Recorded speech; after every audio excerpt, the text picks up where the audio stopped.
How do the two styles of what people classify as the most manliness sport compared to with the most feminine art form? A lot more than you think.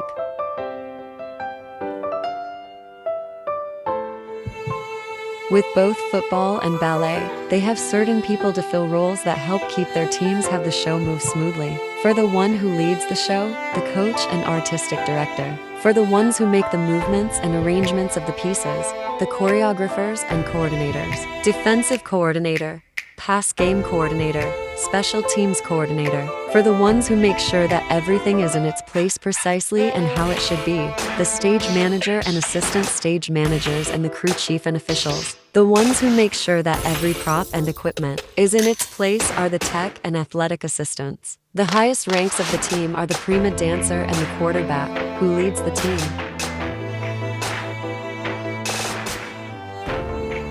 Football and ballet are both theatrical in a sense that they are a spectacle for the audience. Their performers are broadcasted in lights. They have sound designers playing music moving the players. The audience watches with anticipation, waiting and watching for every next movement. Sometimes they have fans who want autographs and merchandise. The emotions that come out from both the players, fans and coaches. With the halftime shows and the billboards, football games try every way to grab the attention of the viewers. There is a knowledge that ballet dancers and football players know is vast. Knowing each play and technique in football is important, especially in every game. The quarterback must know different types of plays, including run block or long pass. With ballet, technique is everything. The first fundamental things ballet dancers learn are the positions. In addition, there are more techniques and terminology as the time goes on that ballet dancers and football players must know. Ballet dancers must know the difference between a pas de deux, chasse, and arabesque. Football players must know the difference between a blitz, fumble, and interception. A ballet dancer and football player must have strength to do what they do. The average football player is about 245.9 pounds. Imagine being tackled by that every day. Imagine putting all of the weight of the body on just the tip of the toes with end point in ballet. Ballet dancers have muscles, especially in their core, legs, ankles, and feet, so they can do the lifts for themselves and other people. They have to physically endure doing these dances multiple times a day. They have to have flexibility to do splits. With football players, they have to have stamina to endure any kind of weather or obstacle they will face. They can face an army of linebackers and have to push their way through with their core strength. They would have to have speed and find a way around for a long yard pass. It is not just mentally, but physically. Ballet and football deal with mental and physical problems on and off the stage and field. Both ballet and football have to have obstacles which require them to keep their body, mind, and soul exercising all the time refreshed.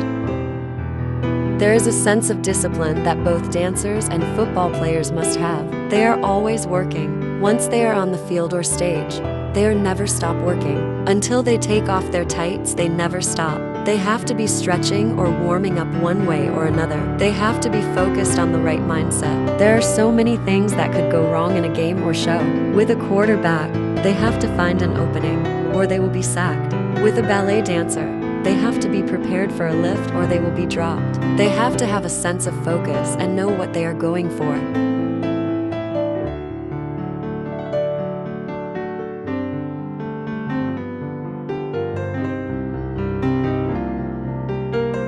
With the movements, football and ballet are not that different. Both ballet and football are given movements that they have to follow and remember. They have to do it perfectly every time. As people say, practice makes perfect. Usually in ballet, they have spotlights and set pieces.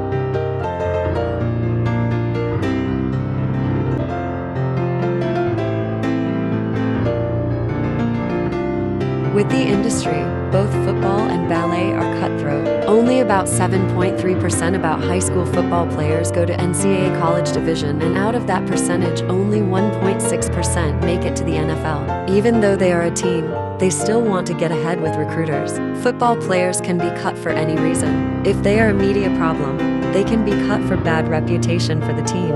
If they are doing something that is deemed inappropriate, that could be a liability for the team. A player could be cut because of interceptions. They have to make sure they keep their mistakes at a minimum. A football injury can take someone out for a season and the player can never be the same again. To a professional ballerina, it takes years of professional training and experience to even audition.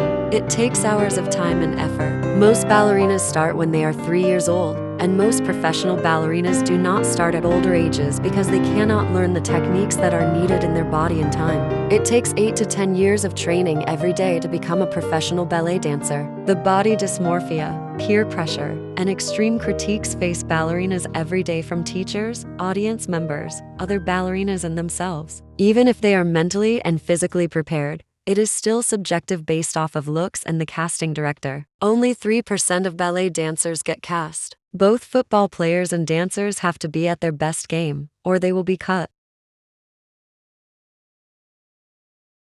Ballet and football may be on two different spectrums, with one being in the art world and another in the sports world. However, they have a lot more in common than people think. It goes to show why there are female football players and male ballet dancers, because the same process goes for both. So what were you saying about ballet not being a real sport? It wasn't so bad. You see, ballerinas can leap as high as you can, but when they go down on plie. And they hold and hold. And then they go on point for hours and hours. So, if ballet were easy, they call it football.